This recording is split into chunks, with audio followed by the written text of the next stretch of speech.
Hello my dear students. तो बच्चों आज हमारी जो 5th क्लास की जो वर्कशीट्स हैं बच्चों हिंदी की और ईवीएस की, आपको इन्हीं दोनों वर्कशीट्स जो हैं आपको इस वीडियो में प्रोवाइड होने वाली हैं। आपको कहीं पर नहीं जाना है, ठीक है बच्चों। तो सबसे पहले हम करेंगे हिंदी की वर्कशीट, उसके बाद हम करेंगे ईवीएस की वर्कशीट, ठीक है। तो स्टार्ट करते हैं। हमारी हिंदी की वर्कशीट नंबर है बच्चों 108A। आज हमारी डेट है बच्चों 11। पाठ्य पुस्तक है बच्चों हमारी रिमझिम। पाठ स्वामी की दीदी। विद्यार्थी के नाम में आपका नाम आएगा और शिक्षक शिक्षिका के नाम में आपकी टीचर का, ठीक है। नमस्ते प्यारे बच्चों, आशा करते हैं कि आप सभी स्वस्थ और खुश होंगे। प्यारे बच्चों, हम सभी को कहानियाँ सुनना अच्छा लगता है और अगर कहानी दादा दादी या नाना नानी से सुनाए तो और भी मज़ा आता है। स्वामीनाथन को भी अपनी दादी के साथ सोना, उनसे कहानी सुनना और उनसे बहुत सारी बातें करना पसंद है। वह दोनों सोने से पहले क्या क्या बातें करते हैं, कौन सी कहानी सुनते या सुनाते हैं, इन सब सवालों के जवाब जानने के लिए अपनी किताब के पाठ 13 स्वामी की दादी को बोलकर पढ़िए, ठीक है बच्चों।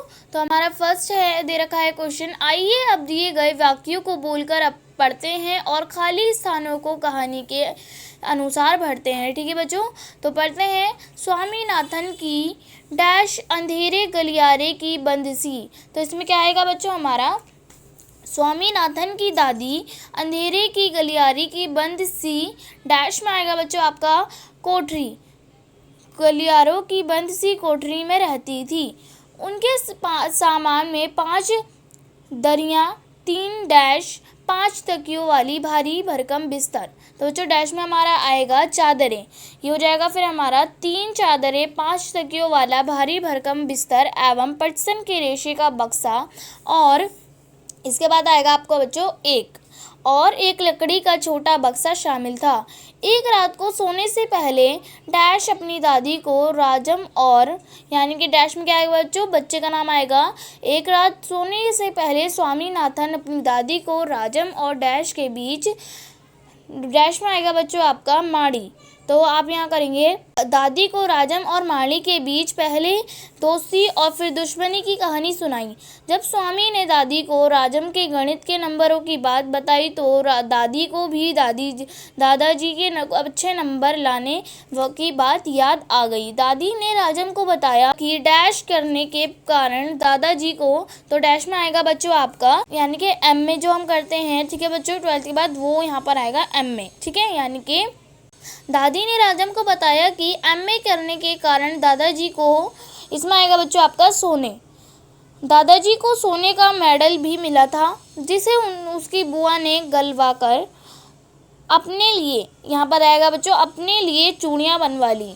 दादी का इस तरह अपनी कहानी सुनाना स्वामी को अच्छा नहीं लग रहा था। उसने दादी को बताया कि जब राजम छोटा था तो उनसे इसमें आएगा बच्चों आपका शेर, उस छोटा था तो उसने एक शेर को मार गिराया था। उसने दादी को चेतावनी देते हुए कहा कि अगर कोई भी, यहाँ पर आएगा बच्चों आपका अगर कोई भी उसकी कहानी पर विश्वास नहीं करेगा तो यहाँ पर आएगा आपका वह उसे गोली मार देगा। दादी ने स्वामी को सोने से पहले राजा, यहाँ पर आएगा बच्चों आपका राजा हरिश्चंद्र की कहानी सुनाई, जिसे सुनते सुनते स्वामी और उसकी दादी दोनों ही सो गए, ठीक है बच्चों। यहाँ पर हमारी जो है कहानी कंप्लीट हो गई, ठीक है बच्चों।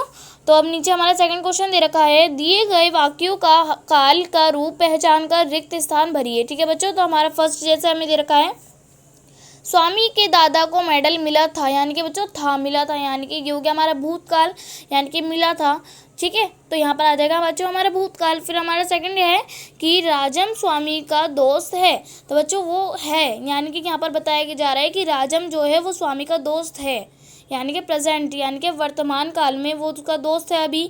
तो यहाँ पर आएगा बच्चों आपका वर्तमान काल, ठीक है। फिर सेकंड है बच्चों हमारा, दादी से कहानी सुनकर ही स्वामी सोएगा। तो बच्चों ये कैसा हमारा काल हो गया, भविष्य काल, यानी कि सोएगा वो, यानी कि सोएगा बाद में सोएगा ना, तो वो हो जाएगा बच्चों हमारा भविष्य काल, ठीक है। फिर है बच्चों हमारा लास्ट है, स्वामी की बुआ ने सोने की चूड़ियाँ बनवाई थी। यानी कि बच्चों थी, बनवाई नहीं है, बनवाई थी, यानी कि हमने बनवाई थी। तो यहाँ पर क्या आ जाएगा बच्चों हमारा भूतकाल, यानी कि पहले की बात की जा रही है, बनवाई थी उसने, तो यहाँ पर आ जाएगा भूतकाल हमारा। ठीक है बच्चों। फिर यहाँ पर हमें दे रखा है आओ बातचीत करें बच्चों।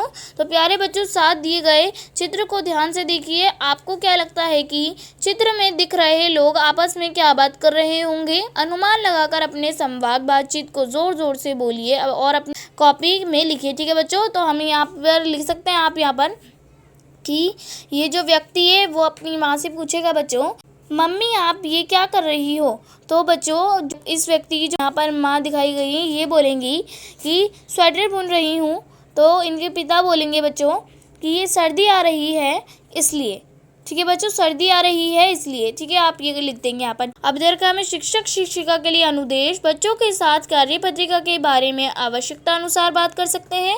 अभिभावकों के लिए सुझाव, रात को सोने से पहले कुछ पल अपने बच्चों के साथ बातें कीजिए और बातचीत के माध्यम से उनके मन की बातें जानने का प्रयास कीजिए। ठीक है बच्चों। तो बच्चों आपको कार्य पत्रिका मज़ेदार लगी ना? आप बताइए कि आज आपने क्या सीखा। ठीक है बच्चों। तो बच्चों हमारी जो है हिंदी की वर्कशीट यहीं पर कंप्लीट होती है। आई होप आप लोगों को समझ में आई होगी। तो चलिए बच्चों आप अपनी ईवीएस की वर्कशीट कर लेते हैं। तो बच्चों हमारी ईवीएस की वर्कशीट नंबर जो है 108 बी है, डेट है आज 11। हमारी टेक्स्ट बुक है बच्चों looking around unit 3 from testing to digesting. ठीक है बच्चों। स्टूडेंट नेम में आपका नाम आएगा और टीचर नेम में आपकी टीचर का। ठीक है बच्चों। तो स्टार्ट करते हैं। नमस्ते प्यारे बच्चों, हम आशा करते हैं कि आप सभी स्वस्थ एवं सुरक्षित होंगे। प्यारे बच्चों आपको खाने में क्या पसंद है? किसी भी व्यंजन का स्वाद आप कैसे पता लगाते हैं? बच्चों हम किसी व्यंजन को चखकर ही अपना स्वाद पता लगा सकते हैं और यह स्वाद पता लगाने से हमारी जीभ जो यानी कि बच्चों हम जीवा भी कहते हैं इसे, टंग जो होती है हमारी मदद करती है। चखने के साथ साथ हम सूंघकर बाय स्मेल व्यंजन की गंध से भी व्यंजन के बारे में अंदाज़ा लगा सकते हैं। ठीक है बच्चों। हमारा फर्स्ट क्वेश्चन दे रखा है, प्यारे बच्चों नीचे दिए गए जीवा यानी कि जीभ टंग के चित्र में विभिन्न स्वाद कलिकाओं टेस्ट बड्स को संकेत बॉक्स की सहायता से चिन्हित कीजिए। ठीक है बच्चों। तो हमारा यहाँ पर हमें फर्स्ट दे रखा है, लिखा हुआ है इतना एरिया जो बच्चों हमें दिखा रखा है ये फर्स्ट एरिया है हमारा। तो इस यहाँ पर किस चीज़ का कैसा स्वाद पता चलता है बच्चों? हमें कड़वा। तो आप यहाँ लिखेंगे बच्चों कड़वा। ठीक है, आप यहाँ लिखेंगे कड़वा। ठीक है बच्चों। फिर हमारा सेकंड दे रखा है, सेकंड एरिया हमारा इतना ये कि यहाँ पर हमें किस चीज़ का स्वाद पता चलता है बच्चों? खट्टे का। तो आप यहाँ लिखेंगे बच्चों खट्टा। ठीक है। फिर हमारा थर्ड दे रखा है बच्चों, हमें थर्ड इतने एरिया में हमें किस चीज़ का पता चलता है? कौन से स्वाद का बच्चों? हमें पता चलता है बच्चों नमकीन एवं चरपरा। ठीक है बच्चों। तो आप यहाँ लिखेंगे बच्चों नमकीन एवं चरपरा। ठीक है बच्चों। फिर हमारा फोर्थ है, फोर्थ हमारा इतने एरिया में सबसे आगे के एरिया में बच्चों हमें क्या किस चीज़ का पता चलता है? मीठे का। तो आप यहाँ लिखेंगे बच्चों मीठा। ठीक है जी, हो जाएगा हमारा। फिर हमें सेकंड क्वेश्चन दे रखा है, प्यारे बच्चों नीचे आपको कुछ खाद्य सामग्री के चित्र दर्शाए गए हैं। इन खाद्य पदार्थों के स्वाद मीठा, खट्टा, कड़वा, नमकीन एवं चटपटा पहचान कर अपनी कॉपी में लिखिए। ठीक है बच्चों। तो हमारा फर्स्ट चित्र दे रखा हुआ है हमें, मैं आपको बड़ा करके दिखा देती हूँ बच्चों। यहाँ से हमारा फर्स्ट चित्र है बच्चों नींबू का। तो नींबू जब हम चखते हैं तो कैसा स्वाद का पता चलता है बच्चों? हमें खट्टे का। तो आप यहाँ पर लिखेंगे बच्चों खट्टा। फिर बच्चों हमारा सेकंड है कॉफ़ी। तो बच्चों कॉफ़ी जो है उससे हमें कैसा स्वाद पता चलता है बच्चों? कड़वे का। तो आप यहाँ लिखेंगे बच्चों कड़वा। ठीक है बच्चों। तो बच्चों अब ये हमारा चित्र है गुलाब जामुन का। ठीक है बच्चों। तो हमारे गुलाब जामुन कैसे होते हैं बच्चों? मीठे। तो आप यहाँ लिखेंगे मीठा। ठीक है बच्चों, ये हो जाएगा हमारा। फिर आगे चित्र दे रखा है बच्चों हमें आइसक्रीम का। तो आइसक्रीम का कैसा स्वाद होता है बच्चों? मीठा होता है इसका भी। तो आप यहाँ पर भी लिखेंगे बच्चों मीठा। ठीक है बच्चों। अब फिफ्थ देख लेते हैं। तो बच्चों फिफ्थ चित्र है बच्चों हमारा चाउमीन का। ठीक है। तो चाउमीन कैसी होती है बच्चों? हमारी नमकीन होती है बच्चों, है ना। तो आप यहाँ लिखेंगे नमकीन। ठीक है। ठीक है बच्चों, आप यहाँ लिखेंगे नमकीन। सिक्स है बच्चों हमारा करेला। तो करेला कैसा होता है बच्चों? हमारा कड़वा। तो आप यहाँ लिखेंगे कड़वा। ठीक है बच्चों। फिर हमारा दे रखा है 7th है बच्चों हमारा लाल मिर्च। तो लाल मिर्च कैसी होती है बच्चों, हमारी चटपटी। ठीक है, तो आप यहाँ लिखेंगे बच्चों चटपटी, और तीखी भी लिख सकते हैं आप। ठीक है बच्चों, कुछ भी लिख सकते हैं आप, लिख देंगे यहाँ पे चटपटी या फिर तीखी। ठीक है बच्चों। फिर बच्चों हमें दे रखा है लास्ट चित्र है बच्चों हमारा इमली का।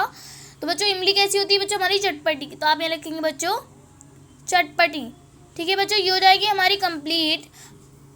तो बच्चों थर्ड क्वेश्चन दे रखा है हमें, प्यारे बच्चों 5 ऐसी चीज़ों के नाम लिखिए जिन्हें आप उसकी गंध यानी कि स्मेल से पहचान सकते हैं। तो बच्चों आप लिखेंगे इसका आंसर भोजन, इत्र फूल, फल, मिट्टी आदि को इनकी गंध से पहचाना जा सकता है। ठीक है बच्चों।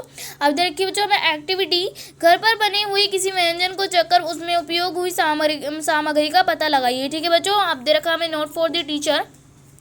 The teacher should reach out to the children for better understanding of the worksheet। ठीक है बच्चों, अभिभावकों के लिए सुझाव दे रखा है, बच्चों को दी गई गतिविधि को पूरा करने के लिए कोई भी एक व्यंजन बनाइए। ठीक है बच्चों।